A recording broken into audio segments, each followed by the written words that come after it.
The opinions expressed are those of the program host and guest and are not those of WSTU. WSTU does not endorse products that may be mentioned. Any reproduction or retransmission of this broadcast is strictly prohibited without written consent of WSTU. The phone lines are open. Call in with your questions and comments at 220-9788. That's 220-WSTU. It's time for Stuart Laser Talk with your host, Dr. Tred J. Rizacker.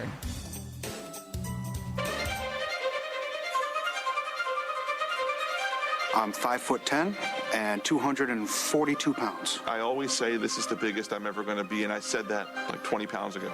A third of Americans are obese, another third is overweight. Obesity is the biggest threat to the health, welfare, and future of this country. I've always been overweight. I've got diabetes. Sleep apnea, heart disease. Everything's hurting now. It's a lot easier to lose weight than it is to keep weight off. This is probably going to be the first generation of children who are going to have a shorter life expectancy than their parents. 18% of our children right now are obese. It's not only health, it's about survival and well-being of the United States as a nation. You don't crave broccoli, and our generation has grown up craving a Big Mac. I'm going to think that there's something better for me.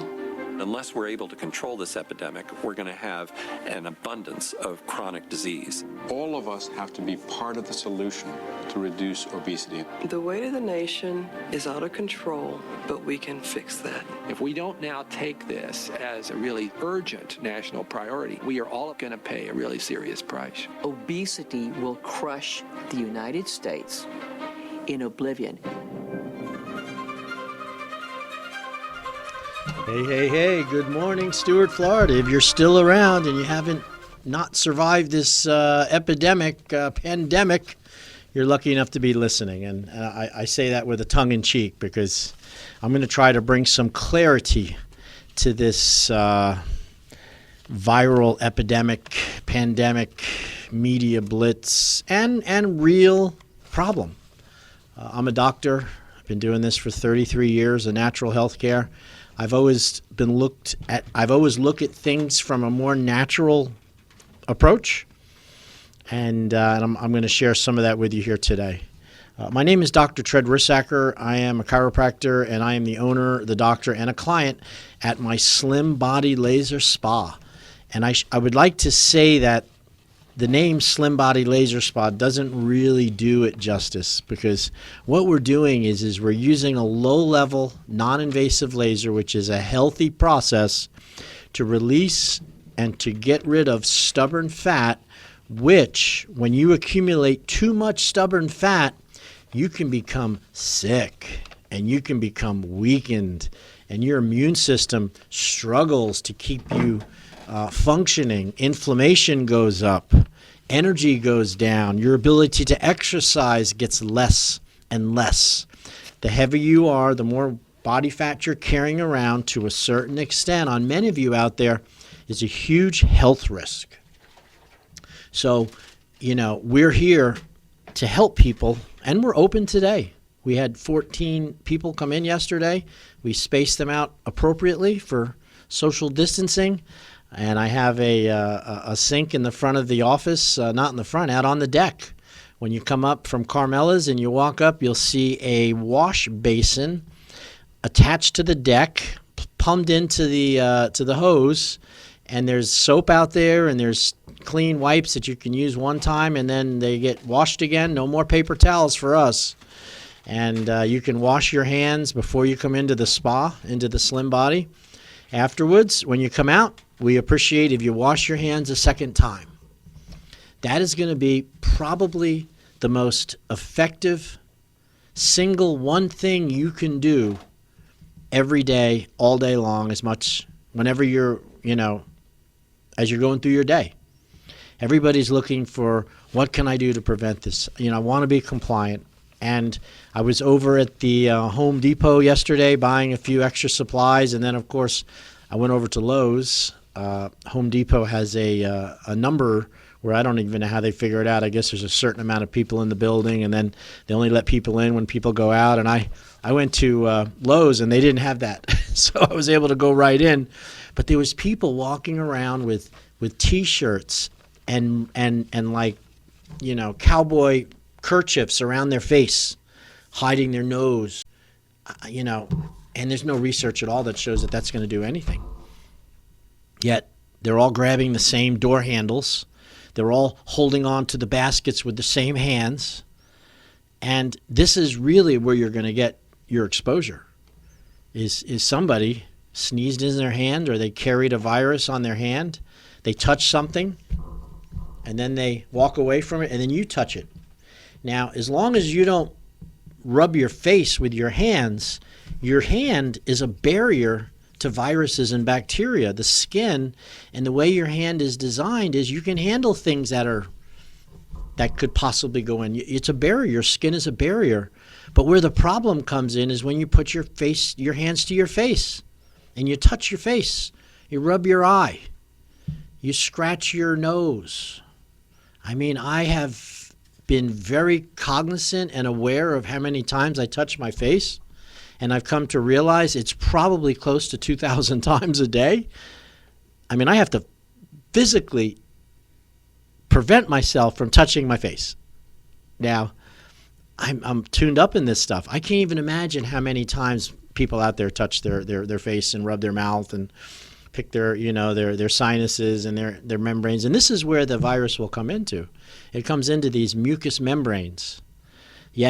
So you could literally, and for you to get exposed by someone who's actually sick from COVID-19, you'd have to be, you'd have to breathe in their droplets. It would have to be sprayed on you, which is why healthcare workers wear masks and they wear gowns and they cover up all their clothing, because they're in such close proximity to somebody who could be carrying this that they have to protect all their skin and their body parts, mainly their mucous membranes, their eyes, their nose, their mouth.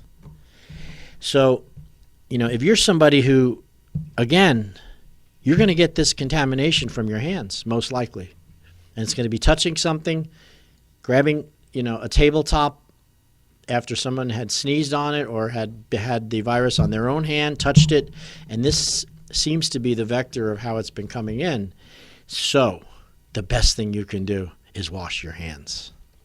I mean it, If you put on gloves and you walk around with gloves on, and you touch the same surfaces that everyone's touching with their hands, and your gloves all they're doing is they're just holding your hand's as much of a barrier as the glove. The way you get it off is to wash your hand.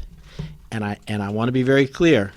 Those alcohol Purells and these little hand sanitizers, they're not the same thing as washing your hand. They're better than nothing, but they're not the same thing. Surgeons, when a surgeon goes in to operate and he or she has to make sure that there are no bacteria or viruses on their hands, they have a minimum of a 20-minute washing procedure with brushes, betadine solutions, soap, warm water, and you see them scrubbing their nails, scrubbing their skin, scrubbing. It's almost like a ritual for surgeons and anybody that has to go into an environment where they could infect somebody. And you don't see them going in there and taking a Purell and wiping their hands in it and then going into the surgery. Heck no. So you want to wash your hands. And what I did in my office at the front of the spa is I went over to Home Depot, and I suggest anyone is listening, they can do this. I bought a washroom plastic tub, the kind that comes in a box. It was less than $100. It came with the legs, it came with the plastic basin, it came with the hose, not the hose, but the faucets. And then what I did was I went and harassed the guy at the plumbing area, and what I did was I attached it to the garden hose, which is in front of the office, that basin to the deck right by the front door. And what we did was we have a little table set up next to the wash basin, and we have newly cleaned hand towels. There's about 30 of them in a tray, one on top of another. And then we have a spot for used hand towels. And you can walk right out in front of Carmela's, watching East Ocean traffic go by, and you can wash your hands. We have the soap right there. You know, nice, fresh antibacterial soap, which all soap is antibacterial, by the way. It doesn't have to say antibacterial. It just has to be soap. And wash your hands. You take a clean rag, one of the towels, wipe your hands off, put the towel in the dirty area, and go into the office. Now, you have not, this means you're not going to bring in germs into the office. You're cleaning your hands before you come in. Now, of course, if you're coughing, sneezing, spitting, that's not a good thing. And hand washing is not going to stop that, obviously. But it's going to stop the person who inadvertently has gloves on all morning long, comes into the spa, you know, and touches the door handle. This is the problem. So I put that washing, you know, that basin is right there by the door. There's a sign that says, before you enter the facility, please wash your hands. So they wash their hands. They come in.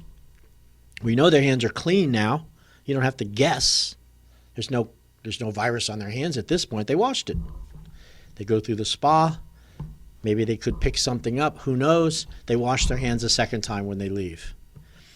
I believe that if every business out there, restaurant, anywhere where people are going in and out, these Home Depots and stuff, they should have a nice washing basin set up by each one of them.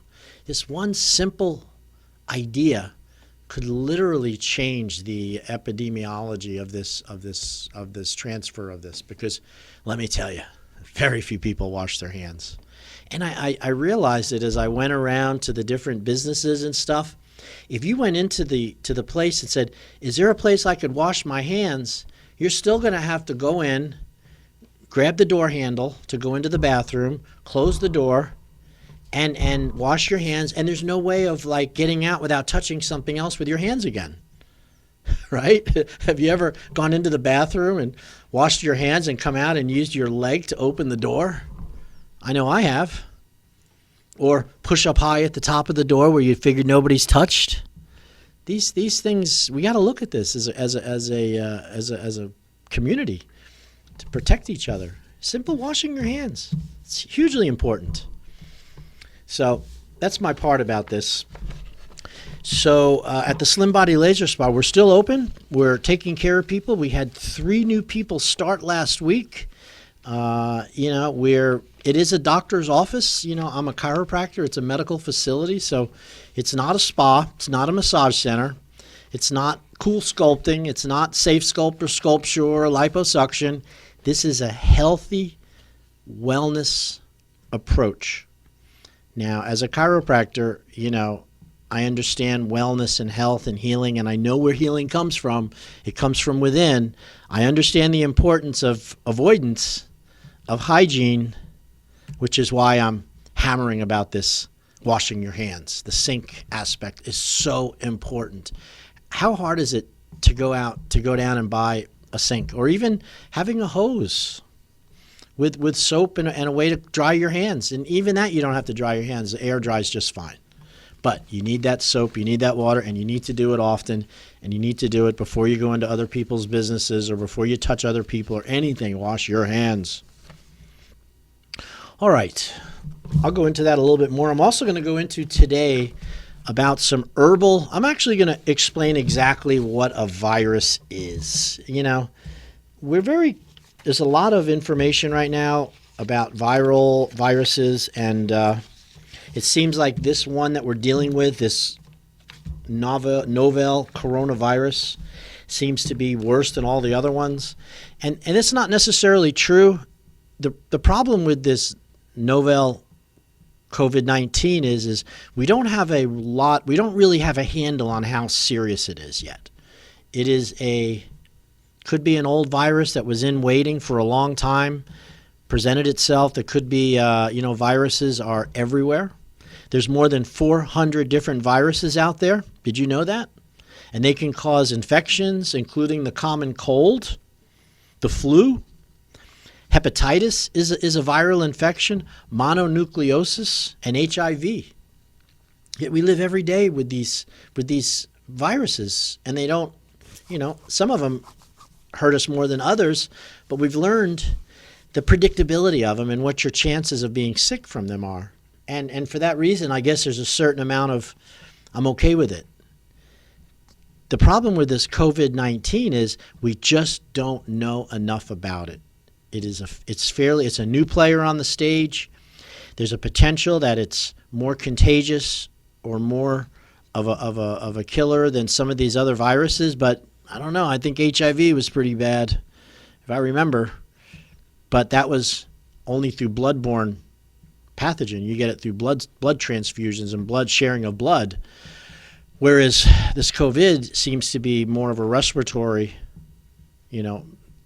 back and forth between people by breathing, and also droplets of spit and things on your hand, and also there is a long incubation period. They're finding that you don't really see any symptoms for 7 to 14 days, whereas the flu, the influenza, you're sick in about 3 days after you get hit with the influenza.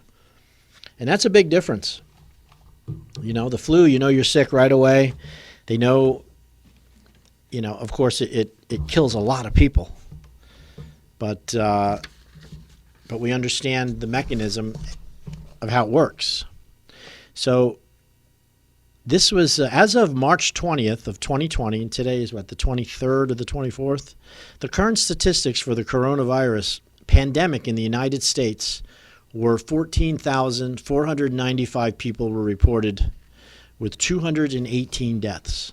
So that's about 14,500 with 218 deaths. And this is out of a population of 330 million people. So there's no doubt that as the testing becomes more widespread, more cases will be discovered and the virus numbers will quite naturally go up. So is this a reason to give instinct-driven fear response? Because that's what's happening here. Everybody is filled with fear. Instinctual fear. This isn't something that you had to think up or create. This is an instinct. When you have fear and you feel threatened, there's a whole response that happens to your body when you're under stress, when you're under fear. And what happens is your whole immune system starts to be shut down as a result of fear. So there's no doubt that the COVID's out there, and it's a problem. And 218 people have died this year alone in America. But let's talk about the nearest thing that we could compare it to. Now, I want you to know that the flu-related illness, flu is a virus called the influenza virus. There's a lot of different influenzas out there. There's probably a list of 20 or 30 of them that I saw. And they've changed and they morph and they adapt to the society and they adapt to situations. But they're all within this classification of the influenza bug. Now, in the 2018 and 2019 flu season in the USA, it included 35 million people got sick with influenza. That's 35 million were infected with the influenza that got sick. And there was 34,000 deaths from influenza in 18 and 19. During the 2017 and 2018 flu season, a year before, there were 45 million people that got ill with influenza, with 61,000 flu-related deaths. So in 17 and 18, 61,000 people died from the flu. In 2018 and 19, 34,000 people died from the flu. Today, and it is March, and we've been dealing with this since January, we've had 218 deaths. So let those figures sink in for a second. Why aren't, I'm not comparing the flu against the COVID-19. I do understand the COVID-19, it's a new problem. We don't really understand everything about it yet. So this is why there's so much preparation just in case it is a much worse than we realized. And that to me is probably a good idea. I don't know enough about it to tell you it's just going to go away. So why is it worse than the flu? Got to put on my glasses for this. So it's not like the seasonal flu, it's worse. While the exact death rate is not clear, the evidence does show that the disease kills a larger proportion of people than the flu, and is particularly lethal for people older than 80. And here's, I think, is the most important thing. It has a higher potential to overwhelm our healthcare system and hurt people with other illnesses, because this is a new exposure.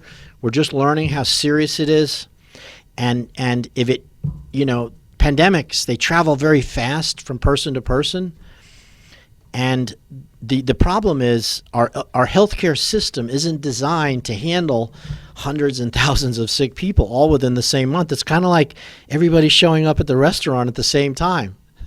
It's really crowded and there's no tables and you got to leave. But if you come slowly over time, if you space yourself out, there's a better chance. So right now what they're doing is this thing you hear, flattening the curve. Flattening the curve is trying to separate people until they get a handle on what we treatment for it, and as it starts to, it'll kind of dissipate on its own somewhat. And by spreading out the curve, in other words, not letting everybody get sick at one time, our healthcare system is better able to handle the influx of people because it's spread out over a longer period of time than everybody coming in this month. And we know what happens when that happens.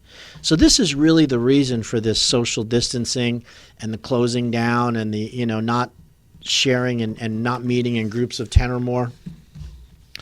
And I don't know how long it's going to last, but it's probably a good idea until we get a handle on it to just take it easy.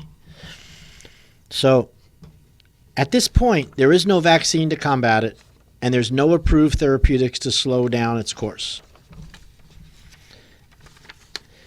And in some cases, so what they say is that over time, sober-minded epidemiologists, people that are with fairly reasonable minds, say that 20 to 60% of the world's adult population could end up catching this virus. And it behaves differently than the flu. It takes 1 to 14 days for people with COVID-19 to develop symptoms. 5 days is the median. For the flu, it's around 2 days.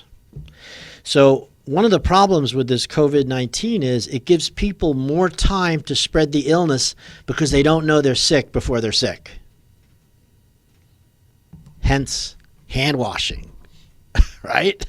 You don't know if your friend that you grew up with or even your family member is carrying.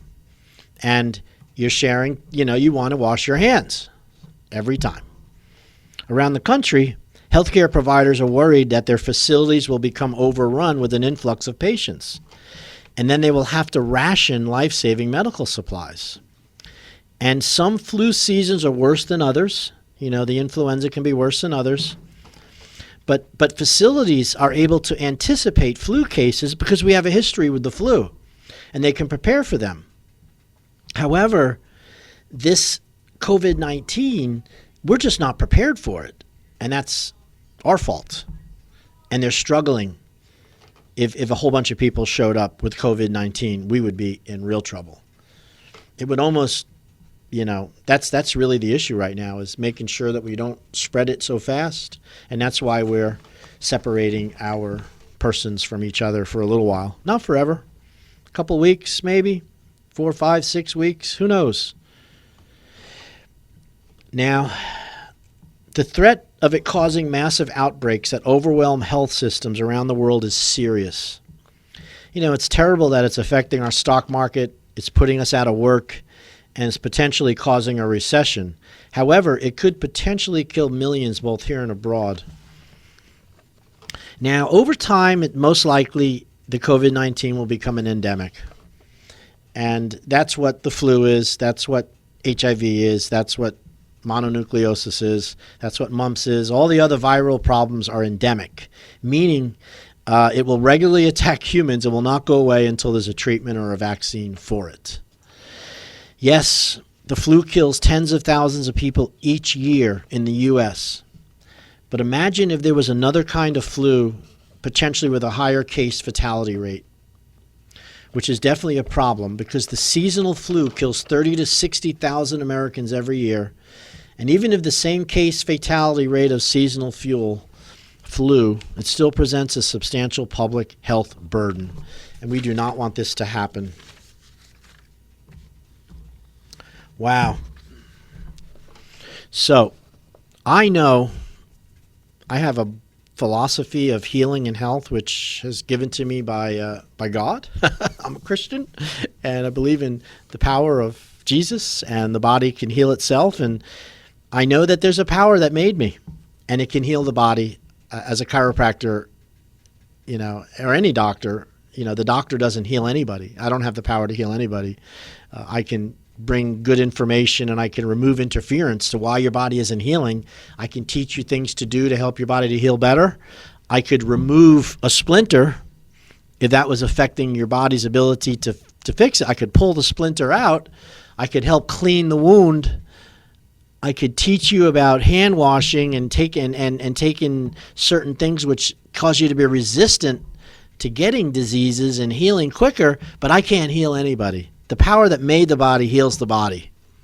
And I want you to know that your body's ability to heal itself is far greater than anyone has allowed you to believe. Your body's ability to heal is as powerful as that virus. The same power that made the virus, it also made the human. This same power is the source of the strength of the coronavirus and the source of the immune system in us that learns how to combat it. You have an immune system which is put into your body, which has all the knowledge and intelligence to combat a viral infection, even the ones they don't know exist.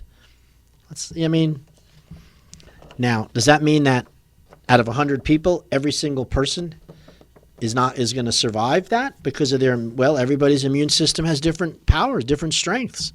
They've taken better care of themselves. Some have not taken care of themselves as well as others. Those are choices we make. Are you exercising every day? Are you drinking plenty of fresh water? Are you getting enough sleep? Are you eating foods which are good in nutrients and not just empty carbs, sugars, and, sweets and cakes and breads and pastas? And we know these empty carbs have no nutrition. In fact, the body has to work harder to get rid of the toxin from the food we eat. Now, you combine that and then expose somebody to something like a virus, even the flu, and you have something which could bring a person down just because they're not protecting their own health. They're not practicing sanitation. Now, let me tell you, this sanitation is going to be front and center. If you don't know what sanitation means, the ability to have cleanliness inside the body and outside the body, we spend a lot of time cleaning the outside of our bodies, don't we? We want to look good. We don't want to smell. But what do we do about the inside of our body? How do we keeping our body clean? So the emphasis in the external world now is on the law of sanitation. Keeping the body clean and its environment clean has suddenly become a priority. The cleanliness, keeping your body clean inside and outside, should be a way of life and not an emergency response. This shouldn't be the last thing you do, the first, this should be every day. So your things, your thoughts, your actions, all have a lot to do with your health. So, get back to what you know is important. Getting lots of fresh water, eating good, healthy fruits and vegetables. Remember, certain fruits are cleansers and help to eliminate toxins. The ones that have a lot of water base, watermelons, cantaloupes, apples, pears, anything with a lot of water, iceberg lettuce, romaine lettuce, lots of good water in that. When you eat a very plant-based protein, plant-based diet with healthy proteins, you're going to have less of a chance of getting sick because your body is healing itself. And then when you eat this wonderful nutrition, are you out exercising to distribute it? You can have the best food in the world and then not move the body, and the purpose of movement is to distribute the food to all parts of your body.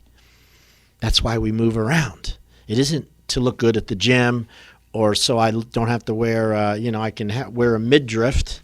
The reason why we move is because God gave us muscles to move and joints for motion, yet we forget that we have to move and we have to exercise. And I'll tell you, exercise raises the heart rate. It helps get rid of toxins. It improves your immune response.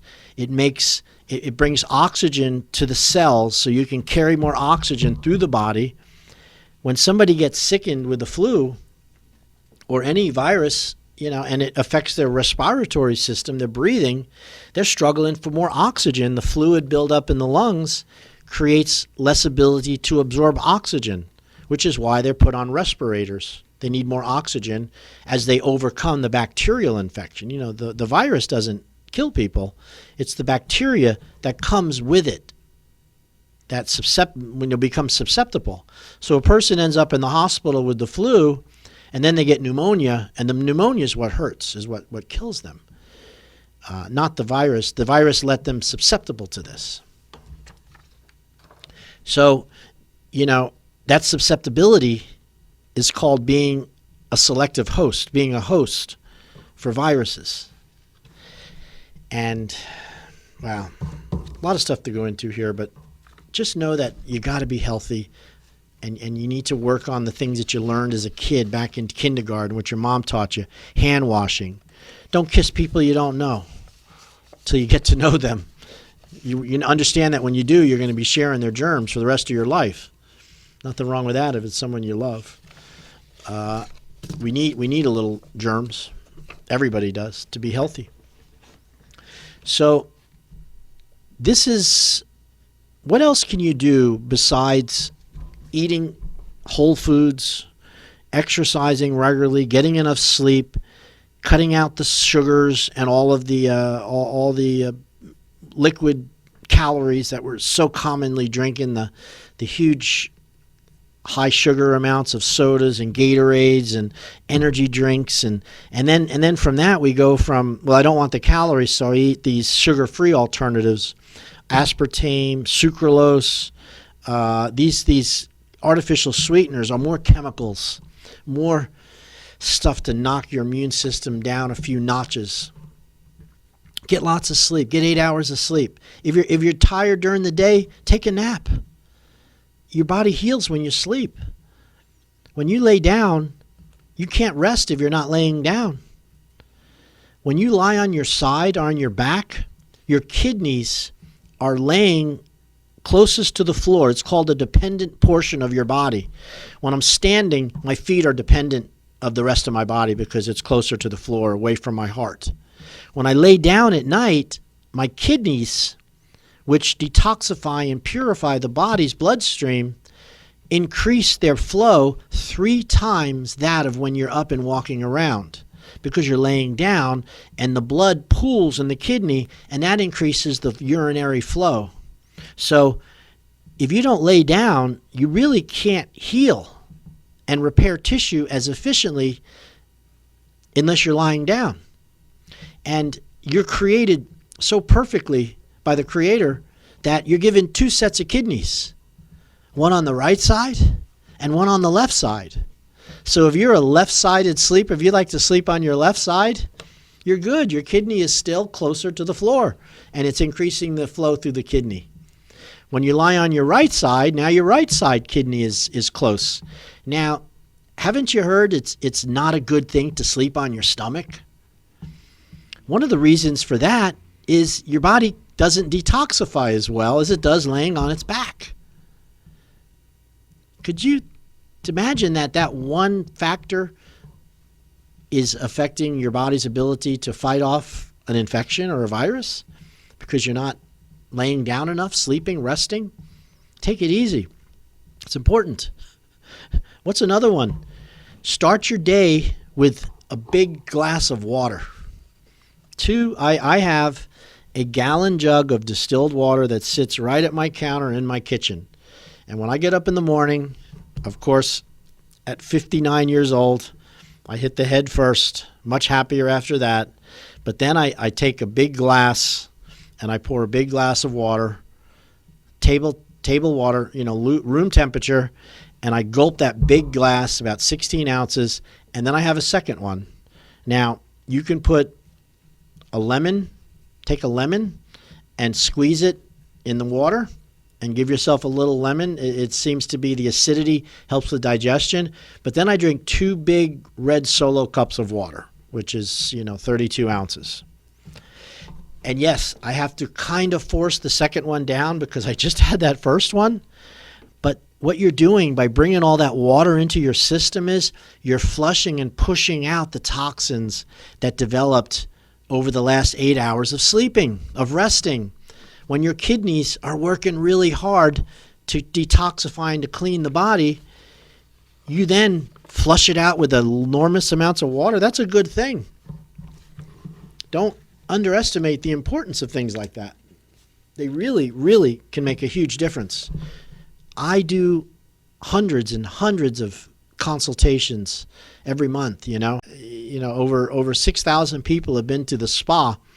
And what we do there is I do something called a body analysis examination. It's called a BIA test. It's called body impedance testing. And basically what it does is it's a biomarker, and we put in your age, your weight, your height, and your gender. And then the machine calculates how much body fat you have by passing a mild electrical current from your foot out of your right hand. So it passes this current through your body, and water, fat, muscle, and bone conduct electricity at different speeds. It's called impedance. And this machine calculates to a 3% error how much of your body is fat compared to lean muscle. So healthy body fat should be about 20 to 25%. The rest should be lean muscle. But it comes up with another really important number, and that would be your total body water, and also how much water you have within the cell and how much water you have outside of the cell, which could lead to inflammation. So the normal amount of water that you should have carrying around within your body is at least 60% of your total mass should be water. And ideally, it can be up closer to 70%. But 60, anything which starts to drop below 50%, you are severely dehydrated. And the functions in your body, your kidneys, your liver cells, your muscle cells, your brain cells cannot function with low water amounts. If they are dehydrated, everything suffers from dehydration.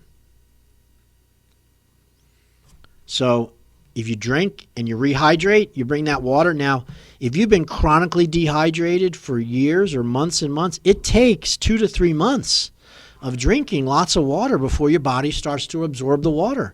It doesn't just happen because you have one day where you drink a lot of water. People are very confused about that. Now, as a doctor who I do these BIAs all the time, I mean, I've done thousands of them. I don't want to guesstimate, but I'd say 80 to 90% of my clients are dehydrated when they come in.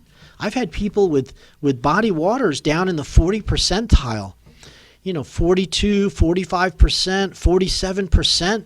You're supposed to be 70% water to be healthy and functional, yet you're walking around dehydrated.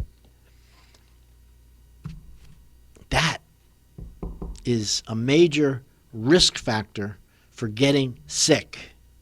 Probably more than anything else that you could possibly do. Because when you're dehydrated and your body can't function properly, all of your tissues suffer.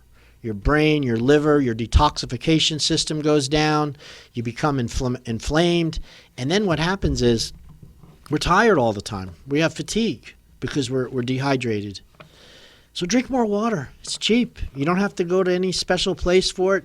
Just drink more water. I think it's best to start out in the morning with a goal to drink at least a gallon. That should be doable. Now, I got to talk about, if you're thinking that coffee is taking up the difference in water, you're wrong. If you think that the Gatorade or the Crystal Light that you're putting in your water to flavor it is still water, it's a little better, but it's still not okay. You see, water cleanses the body. Water is what cleans the body. Water is a solvent. It cleans everything in the world. Try washing your dishes without water. It's really hard. You can't. It won't work. It just will not work. You need water. Your body's the same way. So let's drink more water, you guys. Come on. It's very, very simple. Now, there are some well-proven herbs that help improve your immune system to fight off viruses. So herbs have been around, and these are plant extracts from plants that are considered herbs. There's plant products. There's seasonings like garlic and turmeric and ginger, which are well known to be used in foods. These herbs are antiviral. They are broad spectrum, non-prescription antivirals. So if you can include these antiviral herbs into your diet, along with exercise, along with getting enough sleep, along with drinking plenty of water, you have a chance more than somebody that isn't doing this. You're going to change the curve. You might be a resistant person when the COVID comes a-knocking. Yeah, I believe most of us, COVID is going to come a-knocking at our door. And I hope that your immune system is strong enough and to handle it, because if it's not, there are no drugs yet to stop it. So you have to take this very seriously. So I'm gonna go through these really quick, and then I implore. Now listen, I went over this last week.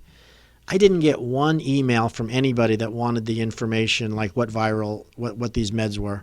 These antiviral herbs. I offered a PDF. You call, slimbodylaserspa.com, slimbodylaserspa@gmail.com. Send a contact that you're interested in this PDF. I was surprised I didn't get one. And I know between 4,000 and 15,000 people listen to this show. I guess they know what to do. Or maybe we're out buying masks, getting gloves, looking for toilet paper. So here's the top 10 antiviral herbs. There are no side effects from these herbs. These herbs can be traced back as early as ancient Egypt and China, where they were also used as natural remedies. So here's one. Oregano. I love oregano. I've always loved Italian food. But it turns out that this fragrant herb offers more than a zesty flavor. Oregano, specifically oregano oil, has been shown to inactivate viruses within 1 hour of contact. Oregano has the power to inactivate the human norovirus within an hour of contact. Now, I use oregano oil, and that would be oil which has been, pulled from the oregano. It takes a lot of oregano to make a small amount of oil.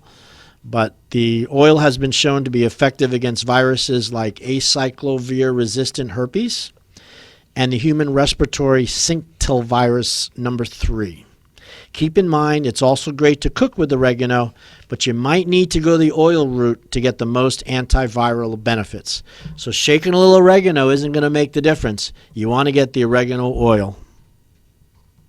Number 2, echinacea. Echinacea.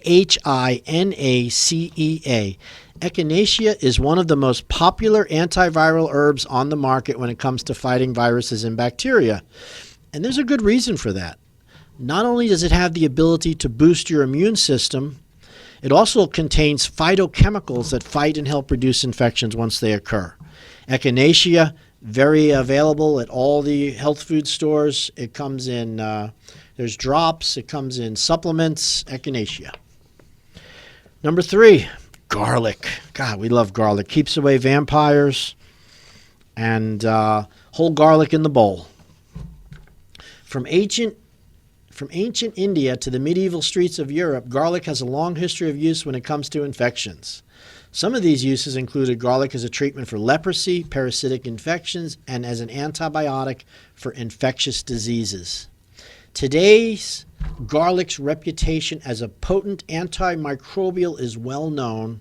Studies have shown that it has the ability to combat the flu virus, the common head cold virus, HIV, and pneumonia, to name a few. That's garlic, people. It's everywhere. I went over to BJ's. I bought like a big bag of garlic. I like garlic, and my wife doesn't like it when I eat garlic. Well, too bad. Only kidding. I'm very considerate. All right. Something called an elderberry. Now, this isn't an old guy that looks like a berry. This is called elderberry. If you're suffering from the flu, elderberry should be your go-to for relief. Studies have shown that people infected with influenza virus A and influenza virus B, among the other 17 different influenzas out there, they have a 91% improvement after taking elderberry for 7 days. It also reduces their fevers and increases their feelings of improvement. If you've got the flu, reach for some elderberry. It'll boost your immune system while eradicating the virus. Elderberry is commonly taken alongside echinacea to boost your immune system while at the same time eradicating the flu virus. Now, please, the flu virus and COVID, they're not the same thing, but elderberry might respond, and it's safe, and it won't make you sick. I bought a big bag of it, just so you know. Astragalus root. Now, this is Chinese astragalus root. The astragalus root is more well known as an adaptogen herb whose role is to improve your body's reaction to stress. However, research has shown it also contains powerful antiviral properties. One study revealed it's effective at inhibiting the herpes simplex virus 2, while another showed it inhibits the RNA replication in some virus strains. In simple terms, astragalus root could be your best friend when looking to stop a virus from multiplying and getting worse. And yes, you have to buy it in a bag. It comes in dried root portions, and you take the astragalus root and you put it in a tea strainer, and then you steep some hot water over it, let it soak, drain off the, drink the juice, drink it as a tea, and that's how you would get the astragalus root. I bought a bag of it. It was $30 for like a half-pound bag, reasonably priced.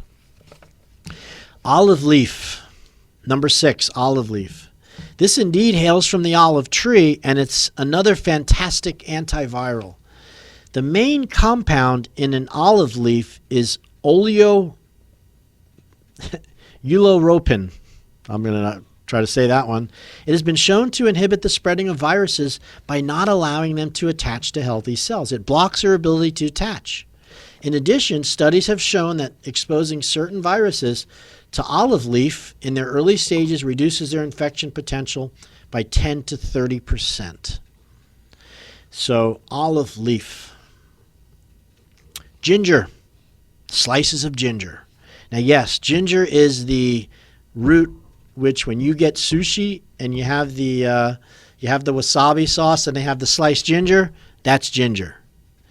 It's an excellent remedy for the nausea and stomach upset you might feel when fighting a virus, but it also wages war against the virus itself. And ginger can block the attachment of viruses to areas that are commonly infected, like your airways. Imagine that. So a couple slices of ginger. Be in mind that many of the studies showing ginger's effectiveness use fresh ginger rather than dried. So you want to get the freshy, as much as possible, fresh ginger as possible. How about licorice root? My dad used to love licorice. Licorice root has been used for centuries in traditional Chinese medicine for antiviral effects. Modern studies have caught up. They are extremely effective when it comes to viral immunity.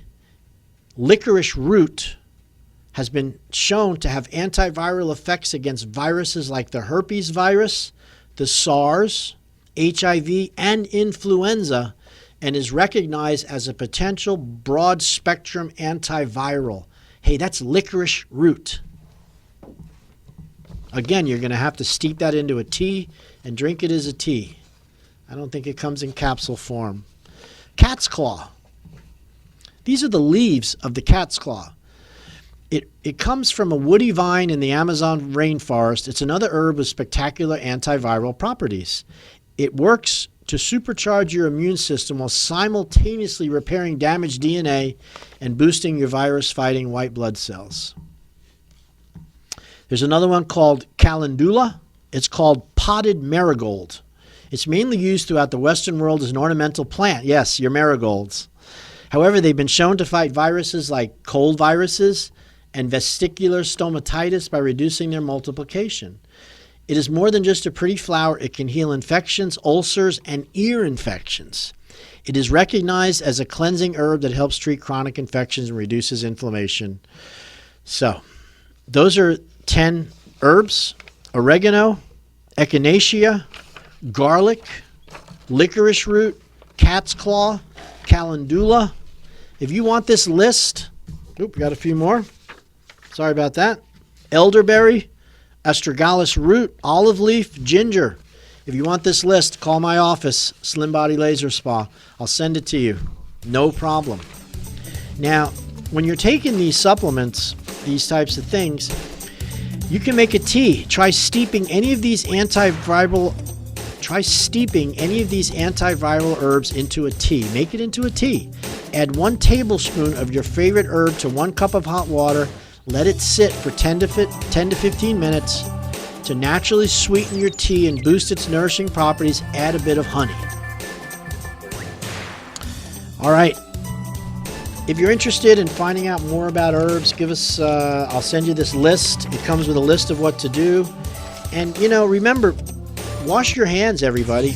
Get the wash basin out in front of your house, in front of your door, and wash when you go into your house and wash when you come out. I'll see you next week. God willing, we'll all be here. I'm sure we will. Until then, bye-bye. See you next week.